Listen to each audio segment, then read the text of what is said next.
Question number 5 देखिए बच्चों, ये बहुत ही आसान सवाल है। आप इसको आराम से कर भी सकते हैं, डायरेक्ट ये याद भी रखना होता है कि किसी भी ऑर्डर ऑफ रिएक्शन का जो रेट कांस्टेंट का यूनिट होता है बच्चों, उसको हम लोग एक्वस फेज के लिए, ठीक है, एक्वस फेज में अगर रिएक्शन चल रहा होता है तो उसको हम ऐसे लिखते हैं कि मोल पर लीटर।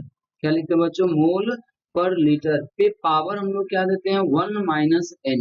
1 माइनस एन, एन होता है बच्चों ऑर्डर, इनटू हम लोग करते हैं टाइम इनवर्स। अब सेकेंड में है तो आप सेकेंड इनवर्स कर सकते हो।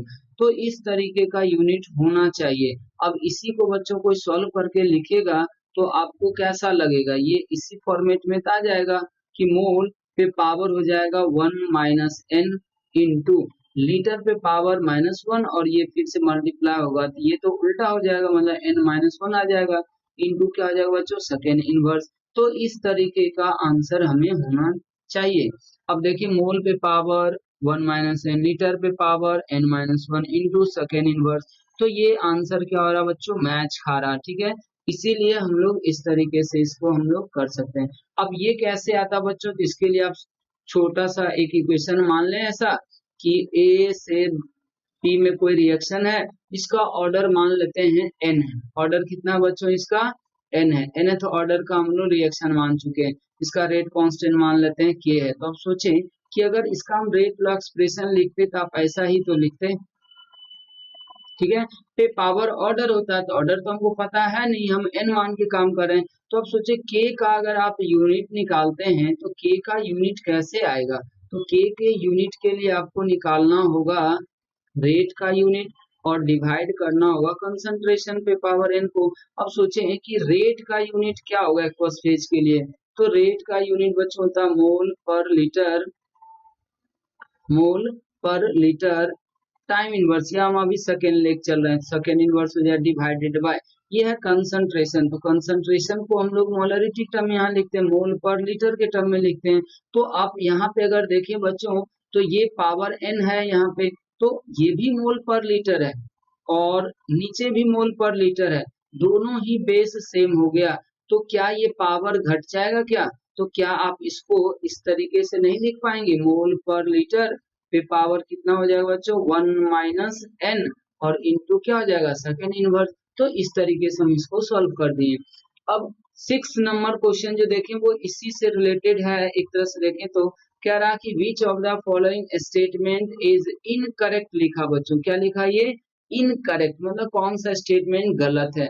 तो अब देखें रेट का यूनिट जब भी आएगा, चाहे वो अपीयरेंस हो, डिसअपीयरेंस हो या रिएक्शन का हो, रेट का मतलब हमेशा एक्वस फेज में मोल पर लीटर सेकेंड इनवर्स ही आएगा। या अगर गैसियस फेज में होता तो प्रेशर का यूनिट रहेगा बच्चों, उसके बाद सेकेंड मिनट कुछ भी हो सकता है।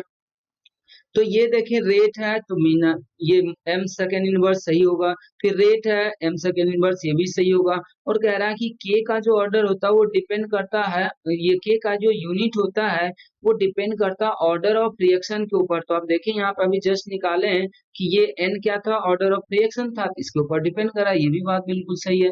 अब सोचिए कह रहा है क्या कि फर्स्ट ऑर्डर का जो रेट कांस्टेंट का यूनिट होगा वो एम सेकेंड इनवर्स होगा। आप सोचिए यहाँ से एन, एन क्या है? ऑर्डर है। किस ऑर्डर का रिएक्शन दिया गया बच्चों? First order. जब आप यहाँ फर्स्ट कर देंगे तो ये तो 1 माइनस 1 हो जाएगा, तो ये तो 0 हो जाएगा। अब किसी के ऊपर अगर पावर 0 आ रहा है तो वो तो 1 हो जाएगा। इसका मतलब फर्स्ट ऑर्डर के लिए बच्चों कितना होना चाहिए था? सेकेंड इनवर्स सिर्फ होना चाहिए था, ना कि मोल पर लीटर सेकेंड इनवर्स। इसका मतलब ये आंसर आपका क्या है बच्चों? गलत है। तो हमारा सही ऑप्शन जो होगा वो डी हो जाएगा। अब यहाँ पे देखें 7वां नंबर क्वेश्चन। 7वें नंबर क्वेश्चन में क्या कह रहा है बच्चों?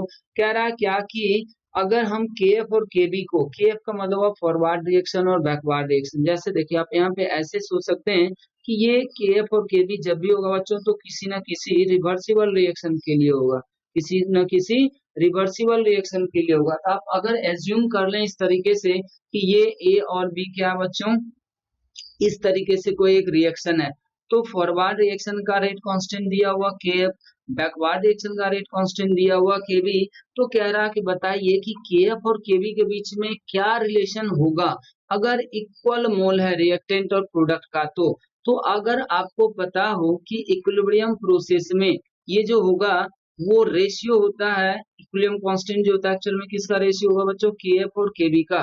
तो अगर केएफ सिर्फ निकालने की कोशिश करें, केएफ क्या होता है बच्चों, रेट कांस्टेंट होगा, ठीक है। तो अगर आप केएफ सिर्फ निकालने की कोशिश करें, इसको आप यहाँ लिख सकते हैं, तो हम ऐसा लिख सकते हैं कि रेट ऑफ फॉरवर्ड बराबर, ये क्या आ जाएगा बच्चों, रेट, ये rate constant of forward reaction, और ये आएगा रिएक्टेंट पे पावर आएगा बच्चों, पावर क्या होगा इसका, ऑर्डर होगा, या आप अगर एलिमेंट्री मानते हैं तो ये क्या हो सकता है, इसका कॉफिशिएंट भी हो सकता है। तो मान लीजिए अभी हम एलिमेंट्री मान रहे हैं, तो ये कितना जाएगा ए, ऐसा हम लोग अननोन भी लिख सकते हैं, आप एक्स लिख सकते हैं, पावर इसका क्या हो जाएगा बच्चों, एक्स हो जाएगा।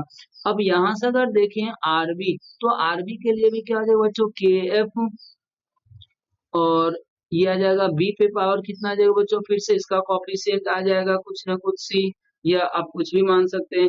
तो इक्विलिब्रियम प्रोसेस में आरएफ और आरबी दोनों इक्वल होंगे, इसीलिए केएफ और केबी का जो रेशियो आ जाएगा बच्चों, वो इस तरीके से आ जाएगा, क्या आ जाएगा बच्चों, ये इस तरीके से आ जाएगा। इक्विलिब्रियम कांस्टेंट में हम लोग ये इक्वल मान सकते हैं, आप इसको ए भी कर सकते हैं या इसको बी कर सकते हैं, चूंकि ये इक्विलिब्रियम कांस्टेंट है। इक्विलिब्रियम कांस्टेंट में बच्चों हम लोग क्या लिखते हैं, उसको कॉफिशिएंट ही लिखते हैं। कॉफिशिएंट मतलब ये अजम्पशन होता है हमारा कि इस तरह का रिएक्शन में दोनों स्टेप को हम एलिमेंट्री मानते हैं। तो ये आपको दिखेगा कुछ इस तरीके से, बी पे पावर बी आ जाएगा, और यहाँ पे ए पे पावर कितना आ जाएगा बच्चों, ये कैपिटल ए पे पावर ए आ जाएगा। तो अब देखिए मोल इक्वल करने से हमारा ये कॉफिशिएंट तो नहीं ना पता चल रहा, जब तक कॉफिशिएंट नहीं पता चलेगा ये सॉल्व ही नहीं हो पाएगा।